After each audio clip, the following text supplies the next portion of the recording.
Hello everybody, Paul Richards here with HuddleCamHD. Thank you for joining our live stream. Really excited about this. This webinar is going to be on why we choose USB 3.0 for video conferencing scenarios.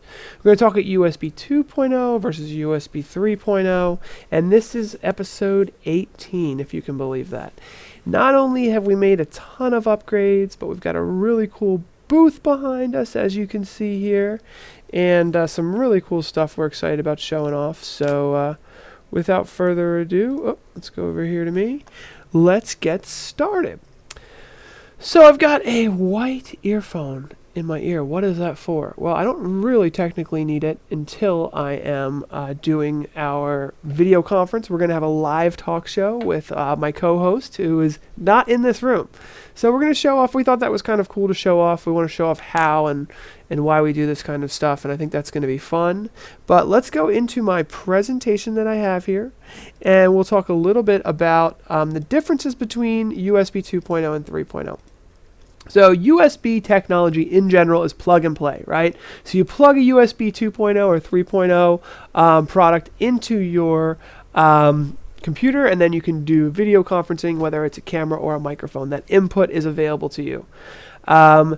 We have an audio upgrade I wanted to mention. I got this audio DPA microphone. Hopefully I'm not peaking at all. I'm going to turn it down just a hair because it looks like I'm getting a nice solid signal out of it. It should be high quality. One of the first things I want to do before we jump into this is I want to give a studio tour. So many of our customers have been asking, how does your setup work? Can you show it to us? Can you show us what you guys have been doing, how it all works? So let's go ahead and look at that and show you how we pull all of this off. HuddleCamHD. We've been getting a lot of requests to do a quick studio tour, so here we go. We've got our green screen behind me, which allows us to do our virtual sets and our transparent backgrounds. And I have an iPad here that I use to do annotation and screen sharing during my live shows, and also to look at the live chat during the screen so it's not in my way.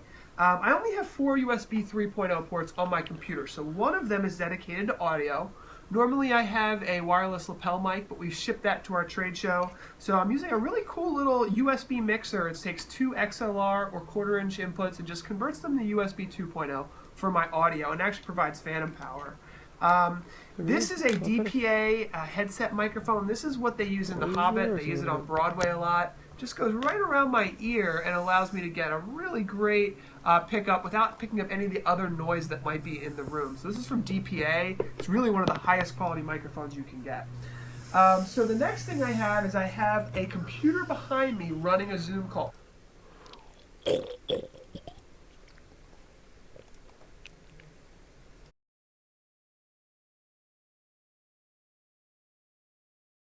So I can bring in the remote participants in my talk show from all around the world. I have a USB 3.0 cable coming from my camera over here. So this camera over here, even though it looks like I'm looking at the camera, I actually have HDMI displaying all of my various broadcast options. So it looks like I'm looking at the camera, but I may actually be looking at my broadcast solution. So if I want to change inputs or do something, I can do all of that in my one-man show very easily without having to look at my computer here. I can just look right up there. So that's pretty much everything. The other small point is that I do have just my iPhone headphones, just to give myself so I can hear the far end without it interfering with the microphone. I have a second keyboard and mouse so that I can wirelessly control the Zoom video conference call for my talk show if need be. Normally I don't touch this very often. And then I have just a remote control for my camera in case I need to maybe zoom out or zoom in to just tweak the image just perfectly. But that's it. That's the complete studio tour. Let's get on with the live stream. Okay, so that was our video. Oh, gotta take that off full screen there. So that was our video there showing off the studio tour. I messed up the audio a little bit. Sorry guys, apologize. Let's get back on with our main stream here. So we're talking about USB 2.0 versus USB 3.0. And I'm going to bring in Patrick Kirby here, who's done a lot of testing with this kind of stuff. Pat, are you here? Pat?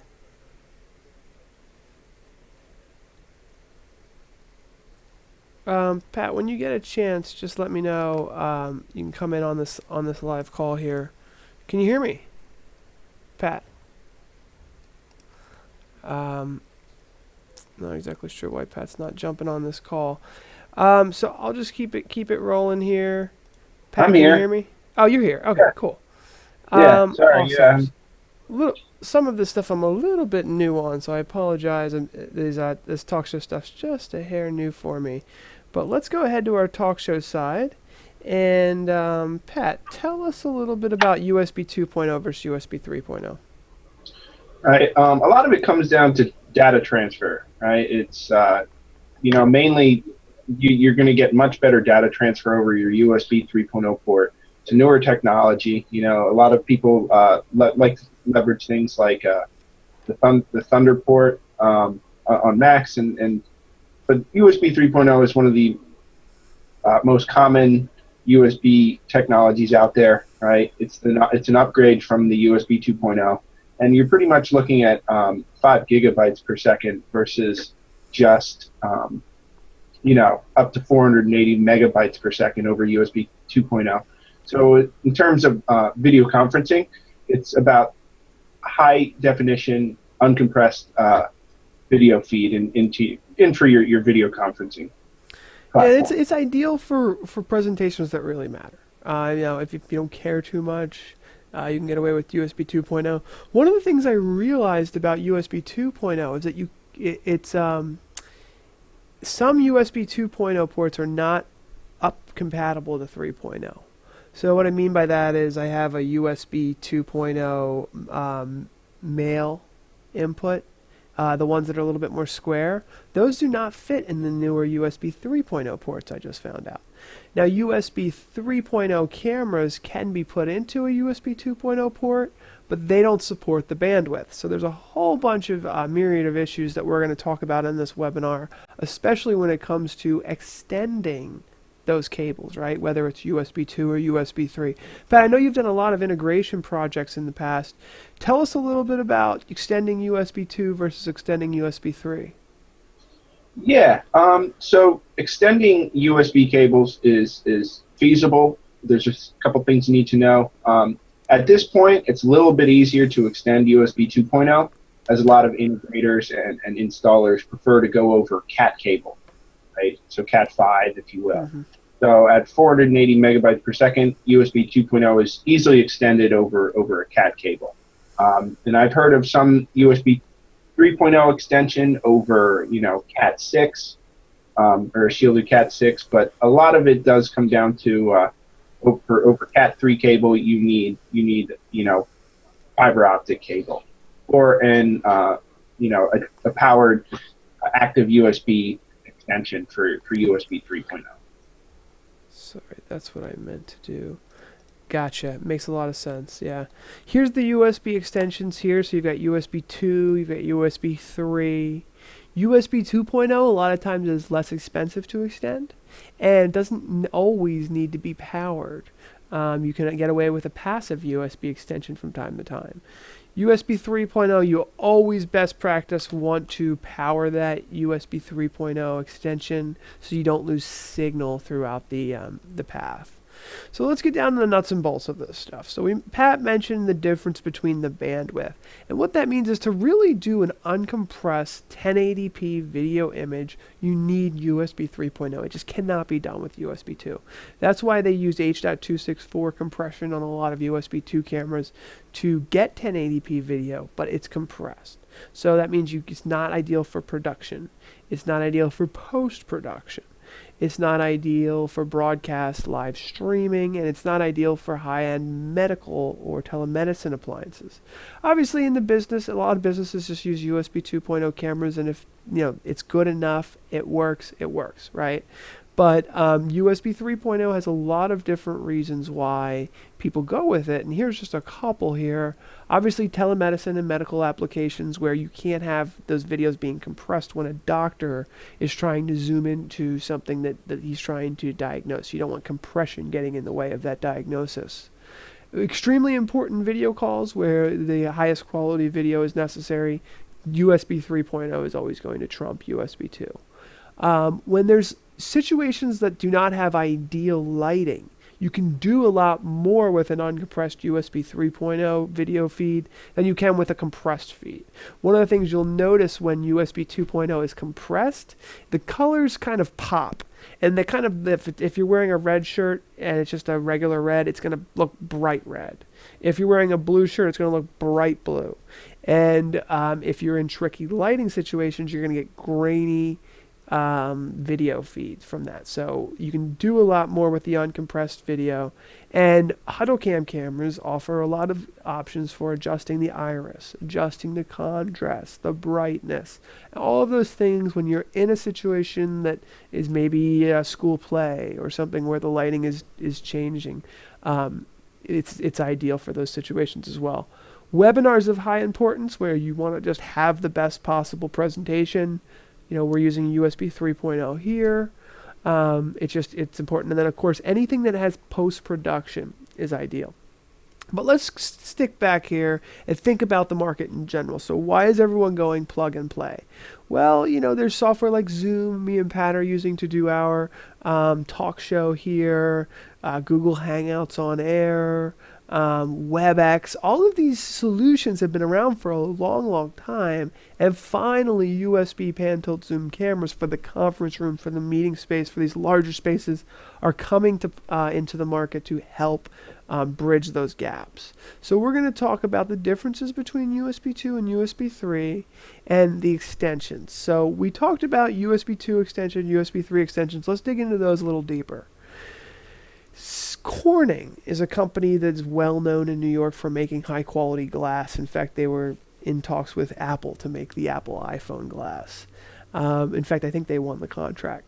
They have these really affordable USB 3.0 fiber extensions. I'm actually using one right now to extend my HuddleCamHD 20X. And it's just a really easy to run cable, plug and play, and it can extend your USB from your camera a good 30 meters, right? Almost about 100 feet. Once you get above 100 feet, you do need to use something like the Icron Spectra 3022. This takes USB 3.0 over fiber. And we've actually tested, this is one of the few products we've found that does actually give you 2 USB outputs on the final end, which is really nice. So extension can be difficult. It's trickier and more expensive with USB 3, but you have to pay for that higher quality video image. So you would likely be in one of these situations where you're in a telemedicine or a medical industry, or you have a very important conference room or boardroom, or tricky lighting, or important webinar. So USB 2, it does still have a place. It's not completely going to be replaced, but in the future, almost everything will be going to USB 3 and USB-C, which is a new protocol coming out that we will have more videos on moving it into the future. So Pat, tell us a little bit more about your experiences, integration, working with integrators, working with projects when it comes to connecting USB 3. Are there anything you want to tell everybody that can help them avoid an issue?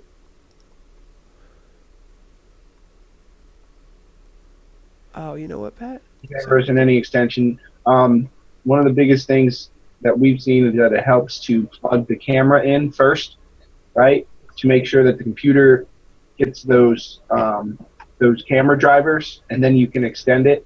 Yes. Oftentimes these extensions actually come with their own drivers. So sometimes plugging in your camera before extending it will help you save time, and will make sure the proper drivers are there so everything communicates well. That's a really good point, Pat. And I didn't have your audio on in the very beginning, so I apologize. What Pat was explaining, and I think you caught the end of that, is that the very first thing you want to do, no matter what, how far the camera is away from the computer, is plug the camera into the computer you plan on using. That way the drivers, the camera and the computer know each other.